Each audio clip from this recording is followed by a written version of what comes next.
Hi to all, एक बार फिर से आप सबका स्वागत है आज के इस बर्निंग इशू के अंदर, जहां पे हम लोग बात करने वाले हैं आईआईटी एंड जॉब के बारे में। आपको ध्यान होगा शायद कि कुछ दिन पहले मैंने आप लोगों के साथ में एक शॉर्ट वीडियो शेयर किया था और एक बर्निंग इशू भी शेयर किया था, जिसके अंदर मैंने आपको बताया था कि इंडिया के अंदर जो आईआईटी है उसमें बहुत सारे ऐसे स्टूडेंट्स आज भी हैं, यानी कि प्रेजेंट डे आज तक आप देखेंगे तो इसमें बहुत सारे स्टूडेंट ऐसे हैं जिनको जॉब नहीं मिल पाया है।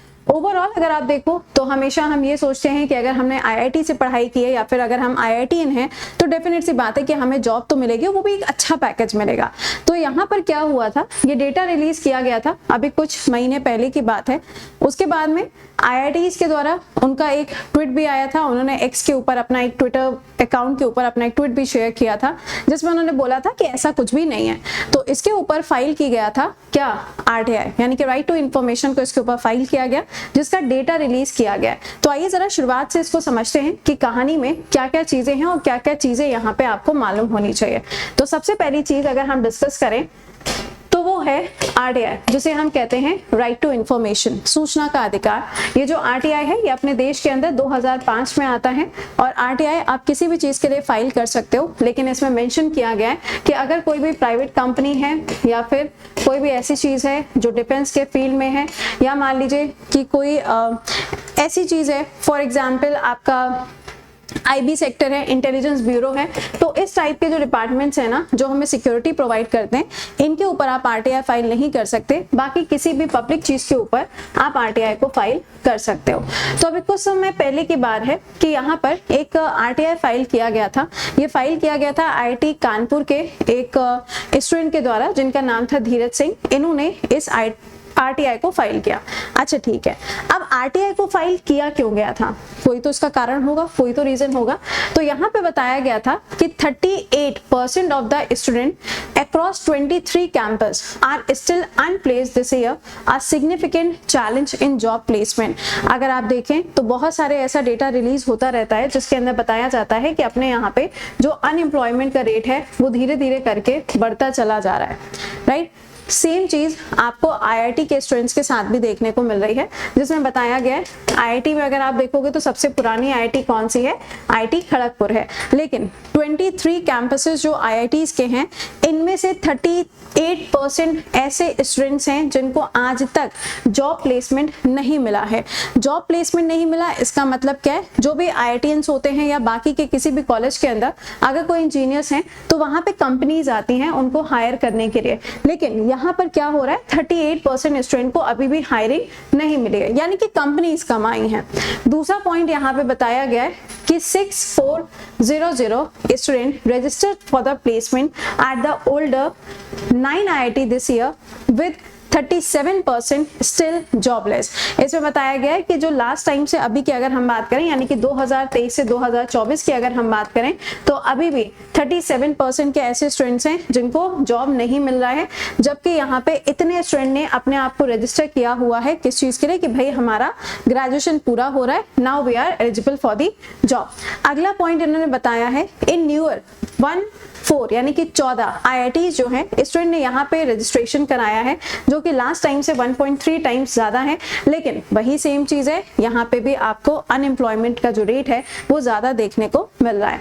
और इस रिपोर्ट के अंदर क्या क्या बताया गया, क्योंकि ये आरटीआई ना फाइल करने का रीजन ये था कि आईआईटीज ने खुद से अपनी तरफ से ट्विटर पे बहुत सारी चीजें बताई। इवन ये तक बोला गया कि ऐसा कुछ भी नहीं है, हमारे यहाँ पे हर एक आईआईटीएन को क्या मिला हुआ है, जॉब मिला हुआ है, एक अच्छे पैकेज के साथ पे वो जॉब कर रहे हैं।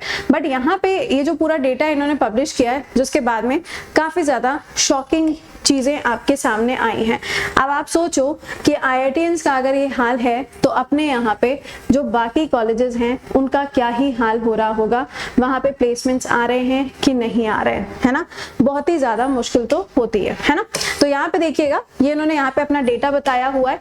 इसके बाद में बताया है इन्होंने 2024 में 21,500 स्टूडेंट्स जिन्होंने रजिस्टर कराया, जिसमें से 13,410 ऐसे स्टूडेंट्स थे जिनको जॉब मिली है, लेकिन उसके बाद में भी 38% स्टूडेंट्स ऐसे हैं जिनको अभी भी जॉब नहीं मिली है।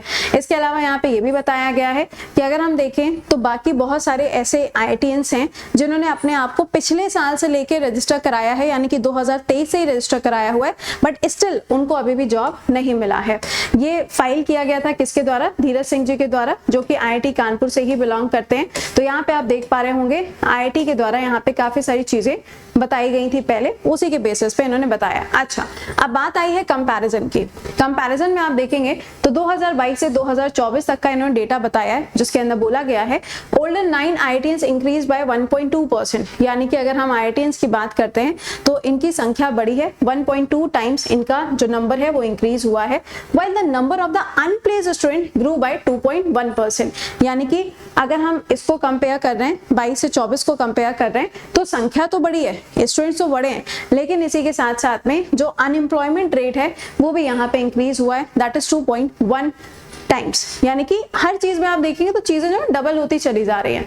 अब चाहे वो न्यू कैंपस हो चाहे वो ओल्ड कैंपस हो, है तो वो IIT के अंदर ही, तो IIT में भी इन शॉर्ट अगर देखा जाए तो आपको जॉब नहीं देखने को मिल रहा है।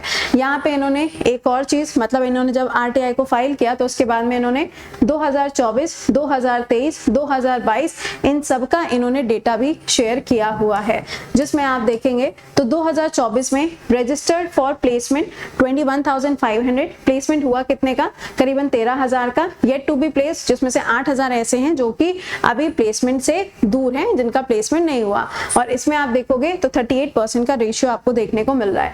बट अपने काम का यहाँ से क्या है, मतलब अपने एग्जाम में यहाँ से क्या आएगा? तो अपने एग्जाम में यहाँ से आएगा RTI के बारे में। आपको हर आर्टिकल में से मालूम होना चाहिए कि पेपर में क्या आएगा, क्योंकि आर्टिकल तो मार्केट के अंदर बहुत सारे चल रहे हैं, राइट, बट आपके पेपर के लिए क्या इंपॉर्टेंट है वो जरूरी है। इससे फर्क नहीं पड़ रहा है कि पाकिस्तान के अंदर बैठ के वहां के प्रधानमंत्री ने भारत को क्या कहा है, उससे कोई फर्क नहीं पड़ रहा है, वो तुम्हारे पेपर में नहीं पूछा जाएगा। कोई तुमसे नहीं पूछने जा रहा है कि इंडिया के बाहर इस पर्टिकुलर कंट्री के अंदर किसी ने बर्गर खाया कि नहीं खाया, कोई नहीं पूछेगा। बट विद इन इंडिया जो चीजें चल रही हैं उसमें आपके काम की क्या चीज है उसको कोशिश किया करिए कि आप यहाँ पे ग्रैब कर पाए और उसे आप याद कर पाए। तो अपने काम का यहाँ से सिर्फ और सिर्फ क्या है? That is RTI। ऑलराइट, तो RTI के बारे में मैंने आपको बता दिया, 2005 में आएगा। किसके लिए आप RTI फाइल कर सकते हो, किसके लिए नहीं कर सकते हो। ध्यान रखिएगा कि डिफेंस के सेक्टर में आप RTI को फाइल नहीं कर सकते हैं। RTI, सपोज करिए कि आपने RTI फाइल किया, लेकिन RTI फाइल करने के बाद में आपको रिप्लाई नहीं मिला, तो CIC नाम का एक ऑर्गेनाइजेशन है, ये आपको डेटा या फिर आपके सवाल का जवाब पहुंचाने का काम करता है, जो कि एक स्टैचुटरी बॉडी भी है। ठीक है, तो ये ध्यान रखिएगा कि CIC भी है, सेंट्रल इन्वेस्टिगेशन जो यहाँ पे कमीशन है वो RTI के साथ में मिलकर काम करती है। बट आज का सवाल आप मुझे कमेंट बॉक्स में बताइएगा, CIC जो है इसको कब बनाया जाता है? जैसे कि CVC है, सेंट्रल विजिलेंस कमीशन है, ये 2003 के एक्ट के द्वारा बनी, वैसे ही CIC को कब बनाया गया ये आप कमेंट बॉक्स में बताइएगा।